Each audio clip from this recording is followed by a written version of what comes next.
llevo mal. Vamos a empezar con el tema del encuentro de hoy. Quilmes y Acalianos, siempre los dos pueblos juntos, porque fueron los que dieron origen a la reducción. Cuando hablamos de Quilmes, también hablamos de los acalianos. En esta oportunidad vamos a ver varias facetas de los pueblos que dieron origen a esta ciudad. Una de las facetas que vamos a ver va a ser el arte cerámico. ¿Por qué el arte cerámico tiene importancia? Porque es uno de los pocos elementos que nos permite conocer cómo era ese pueblo. A través de la cerámica podemos ver la simbología que tenían, lo que querían transmitir, pero también a través de la cerámica vamos a ver cuáles eran sus ritos y qué comían y muchas cosas de su vida. Las culturas agrícola-alfareras se dividen en Argentina según estudios del doctor Silviano, que es de Quilmes, y el doctor Rafino, director del Museo de Ciencias Naturales de La Plata, entre los dinosaurios. El doctor Rafino y el doctor Silviano hicieron una determinación de periodos agroalfareros. Tenemos el periodo más temprano que abarca del año 500 a.C. al año 700 después de Cristo. Después viene un periodo medio, un periodo tardío, hasta el año 1450. Ahí se corta porque viene la influencia de los incas. Y del 1450 al 1550 tenemos la influencia incaica, y de 1550 en adelante le llamamos periodo colonial porque fue el periodo de la colonia. Estas son las culturas a grandes rasgos agrícola-alfareras, porque eran todos pueblos sedentarios y los podemos datar en el tiempo. Esto lo traje para que tuviéramos una idea. En esa zona, desde qué año y hasta qué año podemos encontrar vasijas. Hasta hoy podemos encontrar vasijas. Después vamos a hablar de lo que tenemos acá. Específicamente, si nos situamos geográficamente en el valle de Yocaví o en los valles calchaquíes, tenemos una serie de culturas que a lo mejor ustedes algunas la escucharon nombrar. La cultura Tafí, que es donde hoy está Tafí del Valle, en Tucumán, un lugar muy bonito, que se desarrolló entre los años menos 200 y 100. La cultura Vaquerías, entre menos 100 y 100. Y después algunas culturas que son muy conocidas. La cultura Condorhuasi, Alamito, Ciénaga, Aguada, Santa María, Belén y Gualfín. Fíjense que la cultura Santa María la puse en rojo porque es la que nos va a identificar con la época en la cual vivieron o tuvieron influencia para nosotros los indios Quilmes y Acalianos. Es la que más vamos a estudiar, la cerámica de Santa María. Es la que más datos nos da acerca de los pueblos Quilmes y Acalianos. Pero no podemos dejar de estudiar las tres culturas que convivieron con la cultura Santa María entre los años 1100 y 1400. Fíjense siempre que es antes de los incas. Los incas llegaron aproximadamente en 1450. Entonces en 1450 se corta la influencia de las culturas pre-incaicas y precolombinas. La cultura Belén y la cultura Gualfín convivieron con la cultura Santa María. ¿Qué es esa belleza que hay? Un aporte de Ludovico Pérez.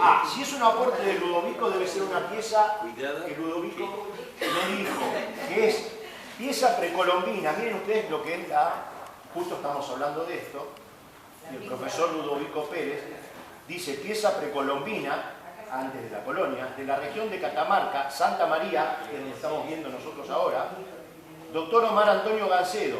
Esta es una pieza original. Después los invito a acercarse a verla, y esta pieza está hecha con una forma de tallado en punteado. Tiene una técnica que es, pero cuando la vasija la van a cocer, o a cocinar, no sé cómo quieren ustedes decirle, les marcan unos símbolos para ellos, que ahora los vamos a ver. Ustedes lo pueden ver tocando la vasija y acercándose, y ven la rugosidad, y van a ver el dibujo, y ahora lo vamos a ver el dibujo cómo es que lo hace. Esto está bueno, es interactivo, tenemos cosas en lo que les hablaba recién. ¿Qué nos permite conocer una vasija? Un montón de cosas. Esta se llama peinada. ¿Por qué le llaman peinada? Voy otra vez a mi super puntero. ¿Ven cómo está peinada? ¿Ven que está con algo la han rasgado, le han hecho marcas? Y eso se llama peinar una vasija. La vasija puede ser lisa, absolutamente, o peinada. En este caso está peinada. Y si ustedes a este trozo de vasija le pasan la mano, van a ver lo mismo que la vasija que trajo el profesor Ludovico, que tiene rugosidad. Entonces, esta vasija se le llama tosca, o vasija diaria, o de todos los días, porque no es una vasija ornamentada, no es una vasija ceremonial. Son vasijas que generalmente usaban para actividades diarias, como puede ser cocinar o guardar líquidos, especialmente la chicha, que era su bebida fermentada del maíz. Este ya es bastante más adelantado, cultura condorhuasi. Fíjense ustedes la pieza, el detalle que tiene, la cabeza, la figura, los ojos que parece que estuvieran llorando, una marca en la cintura, tiene manos, tiene piernas. Entonces, fíjense ustedes, estas culturas precolombinas de muchos años atrás, qué cerámica tan trabajada tienen y cuánto ha perdurado en la historia para que nosotros podamos ver cómo vivían esos pueblos. Esta cultura es posterior, se llama ciénaga y también tiene una parte marcada, grabada en la vasija, y en otra parte se empiezan a ver ya figuras, no figuras con formas definidas, sino figuras geométricas. Ellos tenían la concepción de que un animal, por ejemplo, una serpiente, podría ser una línea geométrica también. Entonces, cuando vemos figuras geométricas, no son dibujitos geométricos, son representaciones de algo que ellos hacían. Lo hacían a su modo, con la geometría. Esta pieza de la cultura ciénaga, que también es de esos lugares, tiene una forma de tallar un poco más rudimentaria que esa, que es mucho más trabajada, y las líneas las han hecho como si fuera un zigzag. No sé si lo logran apreciar, de atrás también se ve bien. Las líneas están hechas con alguna otra piedra o con algo con filo para que quede grabada en la vasija. Y esa era su forma de ir mostrando dibujos en las vasijas. Acá voy un poco rápido porque quiero llegar más que nada a la parte de los quilmes. Fíjense esta cultura, cómo va desarrollando otra temática. La vasija ya nos permite ver a un animal. Nos permite ver a un animal que tiene una cabeza, que tiene una boca abierta, que tiene una lengua, que tiene garras y que tiene cola. Entonces, esto para las culturas de esa época era muy importante porque era representar a un animal. Y generalmente esos pueblos representaban un animal porque querían ser como el animal. Si era un león, si era un puma, querían tener la habilidad, la destreza del puma. Ellos querían imitar a ese animal porque lo veían con cualidades y aptitudes. Y ellos querían ser como ese animal. Entonces, para ser como el animal, lo plasmaban en una vasija. Ellos pensaban que cuando dibujaban o invocaban animales, podían adquirir las propiedades que ellos tenían. Esta se llama cultura San José, y yo no sé si ustedes alcanzan a ver que esto ya parece un rostro humano. A mí me da la impresión que tenemos las cejas, los ojos, la nariz y la boca. Entonces, ya este tipo de vasija se llama antropomorfa, porque empieza a definir al ser humano. Las anteriores eran zoomorfas, representaban a la zoología, a los animales. Vamos avanzando y los pueblos originarios ya van representando, me había olvidado, y orejas también.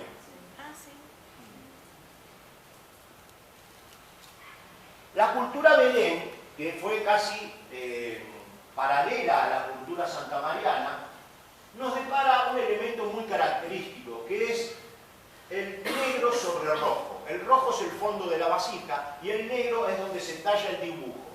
¿Qué ven ustedes en el dibujo acá? Una serpiente. Y es una serpiente, voy a decir algo de pintura, si me equivoco, corríjanme, al estilo cubista, porque pintaba las caras, no la pintan como nosotros la vemos, la abren y la cara la vemos como abierta. Vemos la cabeza, pero el ojo y el ojo, o sea, vemos como si estuviera abierta la serpiente. No sé si eso fue motivo después para el cubismo o no, pero En esta forma, la serpiente está representada con una cabeza como si la pudiéramos ver de los dos lados, pero a la vez. Una forma muy particular. Por eso yo le decía que después Picasso, muchos años después, en otra época, tomó ciertos conceptos de los pueblos originarios que hace tantos años que estaban pintando esto. Acá también tenemos serpientes, figuras, pero acá hay algo que me llama mucho la atención, que es que no solo decoraban el exterior, sino que también tenemos parte del interior decorada. Y eso se da en muchas de las vasijas, porque ellos entendían que era tan importante la parte de afuera como la parte de adentro. Entonces, estos son muy característicos. Se llama cerámica Belém, negro sobre rojo. Esa es la denominación en arqueología que se le da a este tipo de cerámica. Acá tenemos fragmentos que he encontrado en Fuerte Quemado. Fuerte Quemado es donde vivían los indios acalianos, que junto con los quilmes fundaron esta ciudad. Fuerte Quemado queda en Catamarca, donde vivían los indios acalianos, y esto es cerámica, negro sobre rojo. ¿Cuál es la importancia de esto? No tenemos ninguna duda de que este pueblo, los quilmes y los otros pueblos, estaban unidos en su forma de vivir. ¿Por qué? Porque la cerámica es la misma. Esta cerámica, como la Belém o como otras parecidas, las encontramos tanto en Rincón Chico, en Fuerte Quemado, en Cerro Pintado, en Quilmes, que son sitios arqueológicos que están a 10, 15 kilómetros cada uno. Entonces, ellos vivían en un conjunto de pueblos y compartían cultura. No es que los quilmes tenían una cultura y los vecinos tenían otra. Los yaquitos cachaquíes que vivían en el valle de Yocaví tenían una misma cultura. Y la cerámica nos comprueba que tenían esa misma cultura. Porque a mí me pasó encontrarme un fragmento de cerámica en un sitio y en el otro sitio el mismo fragmento, la misma cerámica. Quiere decir que manejaban el mismo concepto. Esto ya es otra cosa. Miren lo que es esto. Esto es otra cosa absolutamente distinta.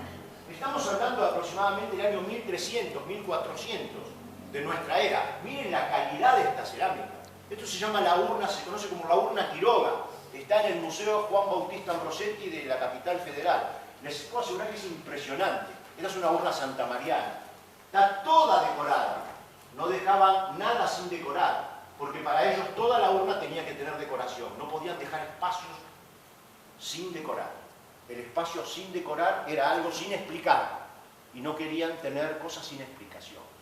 Todo tenía que tener una decoración, todo tenía que tener una forma o una figura. Tenemos un rostro humano, dos manos que algunos dicen parece que estuviera rezando, parece que estuviera implorando, parece que estuviera pidiendo. Y un montón de figuras con puntos, figuras en redondel, figuras en guarda. Esta urna es una excelencia.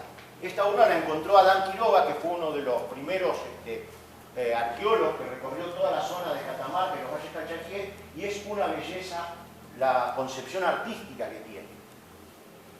Este señor se llama Rubén Quiroga, que no tiene nada que ver con Adán Quiroga, pero parece que los Quiroga por esa zona eran muy conocidos. Esto que tengo yo atrás mío es el depósito del Museo Erich Boman de Catamarca. No es la sala de exhibición, es donde guardan las piezas que no se exponen.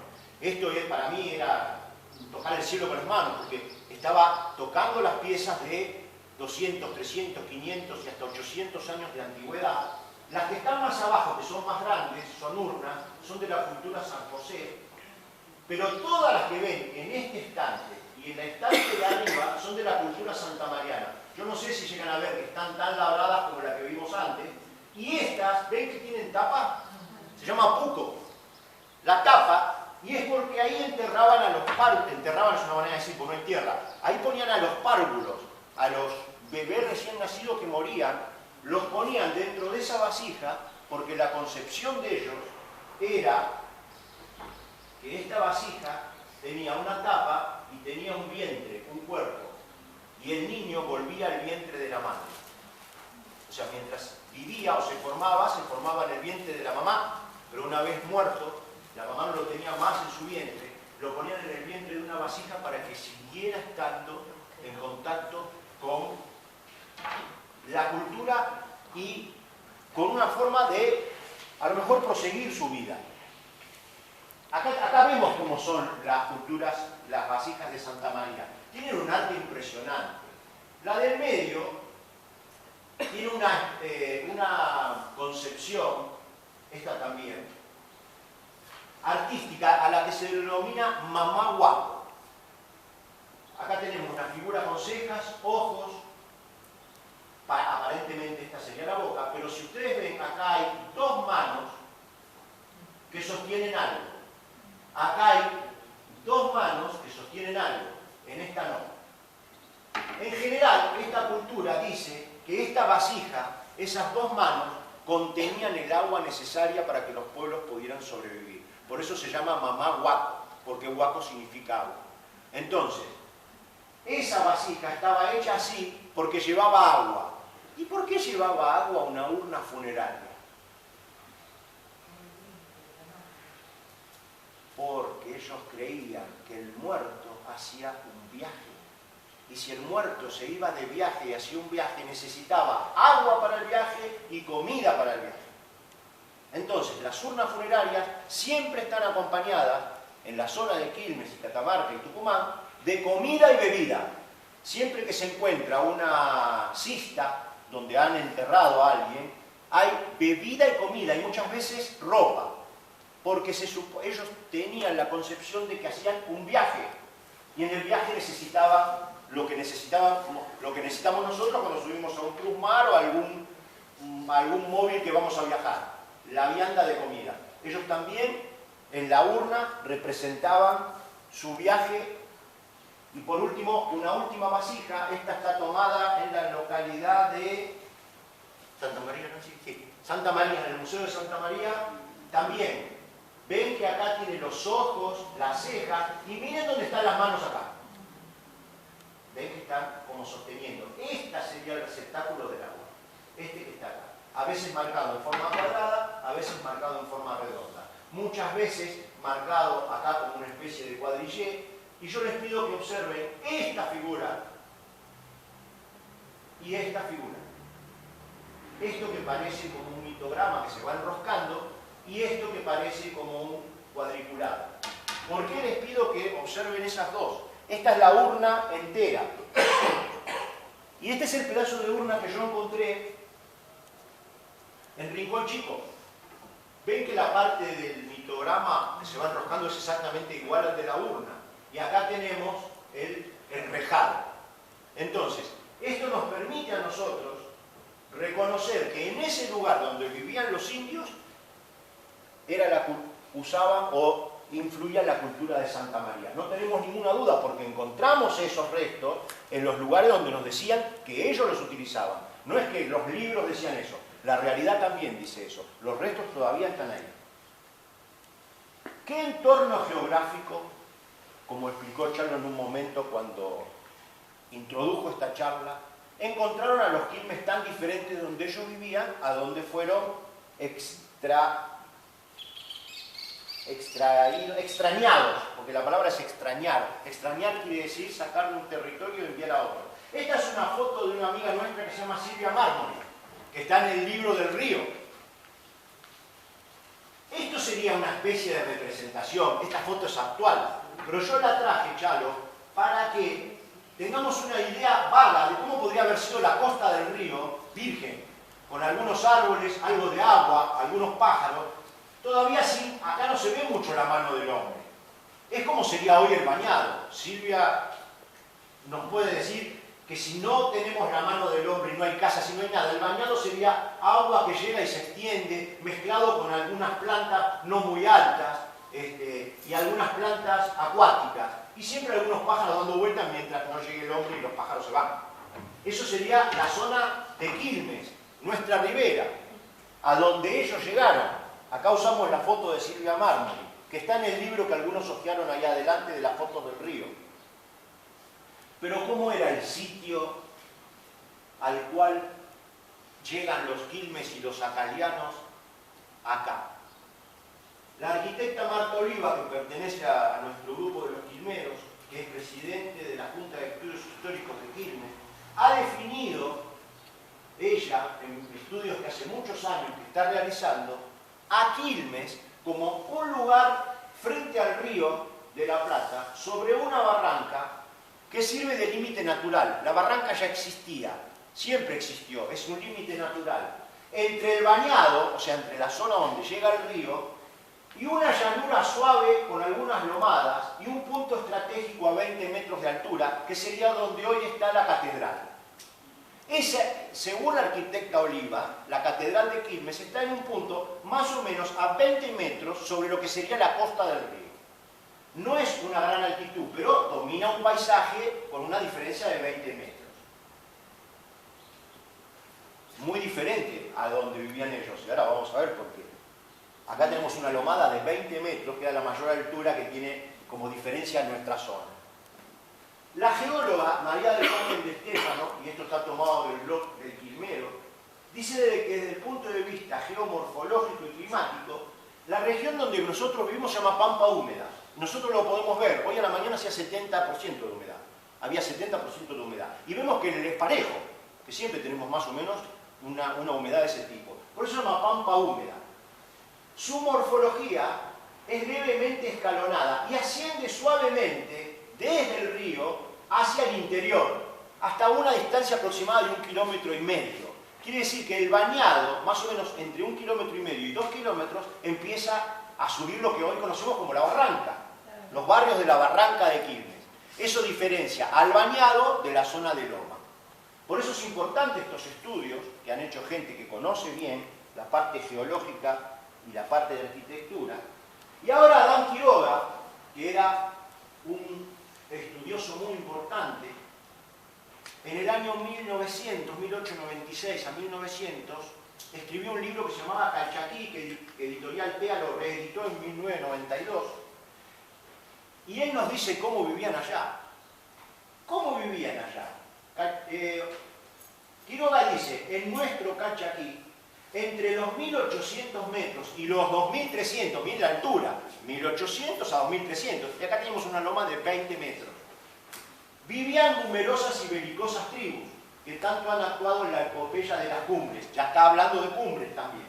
Este valle era poblado por Quilmes, Yocaviles, Incamanas y muchos pueblos más. Eran como yo les decía, Quiroga tampoco dice que vivían los Quilmes nada más, o los acarianos. Había una serie de pueblos que vivían. En la charla anterior vimos que en los Yocaviles había más de 15 pueblos distintos. Esto es lo que dice Quiroga de allá, de la parte de Catamarca y de Tucumán. Esto es lo que dice Quiroga. Miren qué diferente avanzamos nosotros. Algo desértico, algo con plantas arbustivas, zona más bien arenosa. El río estaba acá, este es el río Santa María de Yocaví, esto que ven acá con forma de cordón de plata, y estos eran todos rocas. Acá no existía la roca, acá para construir se utilizó el adobe, el barro y la paja. Allá se utilizaba la roca y el cardón.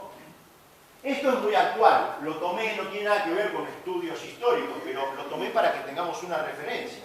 ¿Qué es esto? Esto está tomado del Servicio Meteorológico Nacional desde la estación Santa María, es decir, donde vivían los Quilmes. Hoy Santa María es la ciudad más cercana en Catamarca donde vivían los indios Quilmes. ¿Y qué dice este cuadro climático? Dice que las precipitaciones anuales en el año son de 200 milímetros. Después vamos a ver cuántos son en el año acá donde nosotros estamos, para ver qué diferencia de precipitaciones tenían esos grupos que trajeron de un lugar a otro. Y fíjense la temperatura. La temperatura máxima que se ha alcanzado en la zona de Santa María ha sido de 42 grados. Una media en el año de 16 grados, pero una mínima de 7, lo que implica una variación muy grande, porque al ser pueblo de montaña y andino, hay mucha diferencia entre la noche y el día. A la noche baja mucho la temperatura y de día hace mucho calor. Entonces, esto es Santa María en el Valle de Yocaví. Ahora vamos a ver qué dice de acá. ¿Dónde está tomado esto? Parámetros climáticos de la Estación Meteorológica Quilmes, del año 2009. ¿Alguien puede llegar a leer lo que dice precipitaciones anuales? 1133 contra 200. Esto yo calculo que se debe haber modificado para más, porque en los últimos años las precipitaciones fueron mayores al promedio general. lo vemos acá nosotros, lo sentimos. Entonces estamos hablando de casi 1.500, 2.000 milímetros de precipitación anual contra 200 que tienen en el norte. También está cambiando en el norte ahora. También llueve mucho más, ¿no, Inés? Llueve mucho más que antes. Antes el norte era cielo celeste todo el año. Cafayate es tierra del sol y del buen vino. Ahora Cafayate es tierra del buen vino y poco sol. No sé por qué va cambiando tanto. Pero fíjense en las temperaturas. Las máximas son de 29. Las medias son de 23. Entonces, las precipitaciones son abundantes y la humedad promedio, entre los meses más húmedos y menos húmedos es del 70%. Es una exageración. Humedad quiere decir agua en el aire. El agua que hay en el aire es la humedad. Entonces nosotros tenemos en el aire 70% de agua. Corríjame si no es así, alguno que conozca más que yo, pero yo creo que es así. ¿Qué pasaba con la economía y la administración de estos pueblos? Porque ahora vimos cómo era la arqueología, cómo era el clima, cómo era la geografía. ¿Qué diferencia había entre la geografía de allá y la geografía de acá? Pero ¿cómo se administraban? ¿Cómo vivían? ¿Cuál era su economía? ¿Cómo hacían para sobrevivir? Ellos tuvieron dos cosas que les influyó en su cultura. Uno fue lo que hoy conocemos con el nombre de Capacñán. Esto significa Camino del Inca. Hay tours que se realizan en Perú donde se lo lleva por el Camino del Inca. El más conocido es el que existe entre Ollantaytambo y Machu Picchu, que es el camino del Inca que se hace para llegar a Machu Picchu. Para hacerlo hay que estar en un estado físico bastante importante. Este libro, que yo conseguí en Perú, de Borja Carrillo y Timoteo Guijarro, nos cuenta cómo es el Capacñán. ¿Qué era el Capacñán? El Capacñán era un camino que los incas hicieron por toda América. Pero fíjense por dónde iba el Capacñán. Esta foto es una foto aérea, tomada de Google, no digan nada. El río va por acá, por el valle. Pero el camino del Inca está marcado en amarillo. Y no va por el valle, va por el medio de la montaña o por arriba de la montaña. Ellos no se manejaban como nosotros, las rutas al lado de los ríos abajo. Se manejaban caminos sobre la montaña y muchas veces encima de la montaña. O sea que acostumbrados todavía a más altura de la que tenían donde vivir. Era una manera de vivir, pero también una manera de protegerse. Así vivían los pueblos del noroeste de nuestro país. Este es el Capacñán o Camino del Inca. Pero también, ¿qué utilizaron para administrarse? En este libro de Andrés Chirino Rivera, comprado en Perú, utilizaban los quipus, el sistema de sogas con nudos, donde ellos llevaban su contabilidad y su matemática. Acá en este pueblo, acá en Quilmes. La música de los Quilmes y acayanos. Acá hay algunos elementos en piedra muy antiguos, porque se trabajó la piedra, que era el elemento que ellos tenían. ¿Cómo se clasifica? Para esta charla quise traer algo realmente serio, no clasificar instrumentos musicales si hacen ruiditos, si se soplan. Esta es una clasificación mundial, organología se llama la clasificación de los instrumentos musicales, hecha por Hornbostel y Sach, dos personas que se dedicaron a clasificar todos los instrumentos que existen en el mundo, o que pueden existir. Hay 4 tipos de instrumentos, hoy hay 5, pero no lo vamos a ampliar. El 5 sería porque ahora hay muchos instrumentos electrónicos y mucha modernidad que se salió de este tipo de instrumentos. Entonces distorsionadores y otra serie de música que se nos escapa un poquito de lo que es la música tradicional. Pero vamos a la música tradicional. Hay 4 tipos de forma en el cual podemos clasificar un instrumento. Cuando es idiófono o de golpe, cuando es membranófono o de membrana, es decir, cuando el instrumento para que suene tiene que tener una membrana, por ejemplo esto es una caja, esto es una membrana, esto es una membrana de un animal, esto es un membranófono, esto es un idiófono, después lo vamos a ver en detalle, esto suena con punteado en la boca. Después tenemos los cordófonos, que acá no tenemos, pero por ejemplo un charango sería un cordófono, porque tiene cuerdas. La guitarra es un cordófono, tiene cuerdas.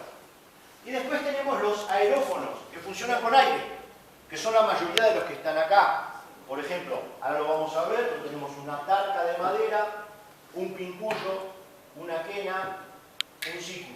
Todos funcionan con aire, hay que soplar aire para que el instrumento suene.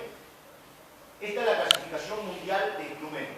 Pero en la Argentina tenemos un instituto muy importante que se llama Instituto Argentino de Musicología Carlos Vega, que fue un gran conocedor y se caminó toda la Argentina, estuvo en Santiago del Estero, en el Chaco, en el sur. Él fue, escuchó, vio y palpó los instrumentos y después hizo una clasificación de instrumentos.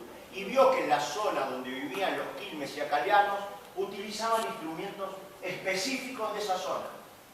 Sonajero de uñas, las uñas de las cabras o de los animales que tienen pezuñas, las unían en un hilo y las hacían, o chachas también, se lo conoce con el nombre de chacha, las hacían sonar a las uñas. Otro instrumento, que lo vamos a ver al final, para no marearlos, es ese que yo le dije que me ponía en la boca, se llama trompe. Pero ahí vamos a tener alguna serie de diferencias, porque algunos de ustedes me pueden decir, es de metal. Entonces vamos a ver cómo llegamos ahí. Todo lo que sean tambores. Tambores es todo lo que tenga membranas, cajas. Esta caja, la traje de Tucumán. Es de la zona donde vivían los indios quilmes. Es de menor dimensión que la caja chayera de más al norte, de Salta y de Jujuy. Ven que es más chica. Este es el tamaño de caja que se usa en Tucumán. Esto lo usan las copleras para cantar sus coplas. Ahora las vamos a ver a las copleras cantando sus coplas. No lo vamos a ver, no lo vamos a escuchar, lo vamos a ver un poco. Después tenían los silbatos de madera, como la nata que les mostré, de caña, que era lo que tenían ahí, o de piedra, que era también lo que tenían ahí. Ellos usaban lo que tenían ahí en donde vivían. Y ahí tenían o madera, no mucha, caña, sí, y también mucha piedra. Después los cuernos de los animales. El cuerno del animal era algo para, muchas culturas tuvieron el cuerno del animal, para llamar de lejos, para hacer el sonido con el cuerno y que se escuchara con el eco de la montaña. Pero los cronistas, los que escribieron, los primeros colonizadores, ¿qué dijeron? Yo me preocupé no solo porque los que dicen los musicólogos, los que estudiaron música, sino qué dijeron los que llegaron acá. ¿Qué encontraron? Pingollos. ¿Qué es un pingollo? Un pincullo. Es un instrumento de caña con un canal donde uno puede soplar y hacer sonido, parecido a una quena. Cuernos para soplar, tambores y sonajeros. Entonces, si los cronistas dijeron que había esto y los musicólogos dijeron que había esto, estaríamos en presencia de cuáles eran los instrumentos musicales que tenían los indios quilmes y acalianos. O sea, no lo intuimos, no lo aventuramos, lo sacamos de documentos que los dicen tanto los investigadores que los encontraron como los cronistas. El famoso Museo de Ciencias Naturales de La Plata, el de los dinosauritos, que muchos habrán conocido cuando van a La Plata en el bosque, tiene un sector de instrumentos musicales de la Argentina. Este que les mostré que está ahí, que es el sicu, la nata de madera que también está ahí, dos tipos de quena, o alguna de estas puede ser un pincullo. Acá no lo veo, puede ser este pincullo, lo que pasa es que no veo por dónde sopla y no sé cuál es de los dos. Esto sería un charango, le pusieron un espejo atrás para que se vea que este charango está hecho con la caparazón de la mulita, porque hay charangos que ahora se hacen de madera. Pero que en esa época, del lado de atrás del charango era la caparazón de la mulita. Esto es un violín sachero del monte santiagueño. Acá tenemos un coolo, que es un instrumento desconocido que se tocaba en la Patagonia Argentina. Y acá tenemos caja, la misma que yo les mostré recién, una caja coplera. Esto es una semblanza de lo que el Museo de Ciencias Naturales de La Plata dice que en la arqueología indígena existía en la Argentina. Pero no me quedo con eso solamente. Voy a los dibujos de Guamán Poma de Ayala, mestizo, padre blanco, madre india. En el año 1600, todavía los incas tenían influencia, porque no hacía mucho que había llegado Pizarro. Pizarro llega en el año 1532. Estamos hablando del año 1600, estamos muy cerca. Félix Guamán Poma de Ayala escribió un libro importantísimo que se llama Crónicas del Buen Gobierno. Y hace dibujos, muchos dibujos. Los dibujos son fabulosos. ¿Por qué? Porque nos permite ver, en vez de escribir tanto, es un montón de dibujos. ¿Qué ven acá? Tocando la caja, en el año 1600. Acá hay otra representación. Y es esa caja, no me digan que no, porque es exactamente igual. Entonces, esa caja que en el 1600 tocaron los incas y que dibujó Félix Guamán Poma de Ayala, se sigue tocando hoy en Tucumán, donde viven los indios quinos. Y la vamos a ver. O sea, se transmitió la cultura tal cual era en el año 1500-1600. No cambió nada. Acá siguen. Tiene una forma muy rara de escribir. ¿Saben qué dice acá? Dice la sexta colla. La sexta mujer colla. Pero ve cómo está escrito. La sexta colla. Hay que decir la sexta colla. Guamán Poma de Ayala es muy difícil seguir lo que escribe porque es bastante... Acá dice correo mayor y menor. Este era un correo y llevaba un cuerno para anunciar que llegaba el correo. Eso todo sale por dibujos, pero estos dibujos están hechos por cronistas que convivieron con los incas. Y este dibujo, que es uno de los más... Ve que arriba dice correo Atún Chasqui, el que llevaba la información de un lugar a otro. Y el chasqui que llevaba. Había perros, tenían perros en Perú, los incas. Llevaba la información y se trasladaba y tocaba el puerto. Entonces, todos estos instrumentos que Guamán Poma de Ayala ha dibujado nos dicen que existían en esa época. Pero también hay cerámica. Esta cerámica peruana, mochica, está tocando este instrumento. ¿Sí o no? Es un instrumento de caña, el sicu. Y esa cerámica es anterior a los incas. Quiere decir que han conocido el sicu antes todavía de los incas. Este es el sicu más actual, las cañas unidas para tocar un instrumento de viento. Esto es un pincullo, pero de piedra. Este pincullo es de piedra. Es lo mismo, es un canal para soplar y aberturas para hacer el sonido con las manos. Yo no soy músico, así que no tengo la menor idea cómo se llama eso. Este es el pincullo, que a diferencia de la quena, el pincullo tiene, lo van a ver ahí, para soplar. La quena tiene una muesca donde hay que, el sonido, tratar de invocarlo a la muesca. Difícil de hacer, ¿eh? No es sencillo. Este es un pincullo, que es el que está ahí. Esto es lo que yo les decía. Félix Guamán Poma de Ayala dibujó a una coplera en el Imperio Incaico. Y esta coplera, en un canal de televisión que se llama La Gaceta, que es de Tucumán, que también tiene el diario La Gaceta Tucumán, y un canal de televisión, dice en el subtítulo: las copleras conmovieron en Amaicha del Valle, La Gaceta entrevistó, gracias, a Lastenia Aguilar. ¿Quién es Lastenia Aguilar? Es una de las copleras más importantes de toda la zona de Amaicha y Quilmes. Acá está tocando su caja, que es muy vestida con su poncho y su sombrero, que es muy parecida a esta caja que ustedes tienen acá. Y tocada con los palillos, uno y uno, como los que nosotros tenemos acá. Esto está hecho con maderita del lugar y cuero del lugar. O sea, acá no hay nada que no sea, los cueros están agarrados con tientos y la parte interior es madera. Entonces todo es natural, este instrumento es todo natural. Esto está hecho hace 4 o 5 años atrás y el dibujo de Guamán Poma era del año 1600. Esa cultura perdura en los valles cachaquíes tal cual era en la época.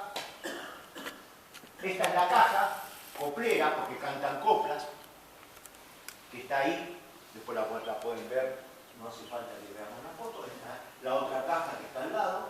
Esta caja está muy deteriorada porque es muy antigua. Esto es Jujuy, esto es Humahuaca. Este señor se llama Fortunato Ramos, alguna vez a lo mejor ustedes lo habrán escuchado. Es un artista, un luthier, Él hace instrumentos musicales en el norte. Y lo traje porque me pareció muy didáctico lo que tiene colgado en su peña mi amigo Fortunato Ramos. ¿Esto qué es? Un cuerno. ¿Esto qué es? Una caja. Esto es otra caja. Y esto es otra caja. Todavía ellos siguen con la misma cultura que tenían los antiguos aborígenes.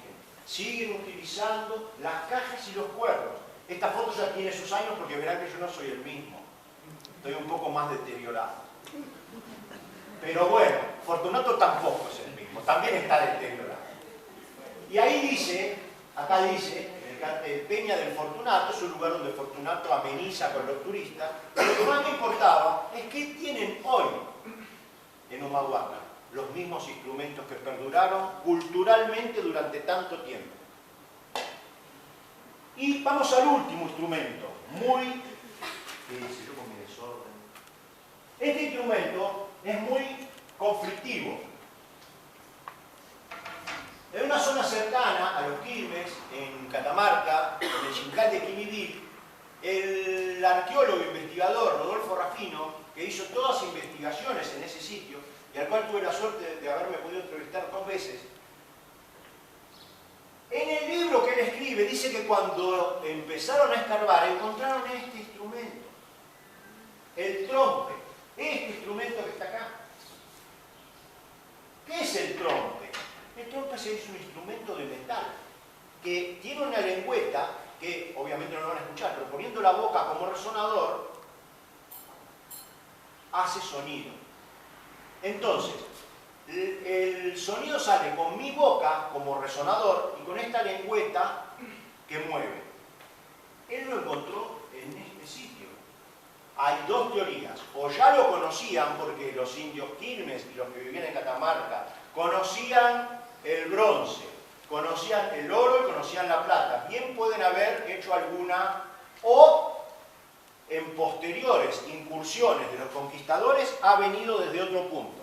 Este instrumento hoy en la música argentina se lo referencia con los mapuches, específicamente con la etnia mapuche, que sí lo toca y únicamente las mujeres casi tocan este instrumento entre los mapuches. Ahora que hablo de los mapuches, no quería dejar pasar un tema.